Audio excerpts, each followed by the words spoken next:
طارق نام کا مطلب۔ طارق نام کا شمار لڑکوں کے ناموں میں ہوتا ہے۔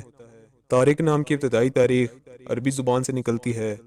طارق نام کا مطلب صبح کا تارا، رات میں آنے والا ہے۔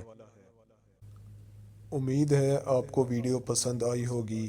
اگر پسند آئی ہے تو اس ویڈیو کو لائک کریں، شیئر کریں اور کمنٹ کریں، اور مزید ناموں کا مطلب جاننے کے لیے ہمارے چینل کو سبسکرائب کریں، لائک کریں اور شیئر کریں، اور مزید معلومات کے لیے آپ ہمیں فیس بک اور انسٹاگرام پر بھی فالو کر سکتے ہیں۔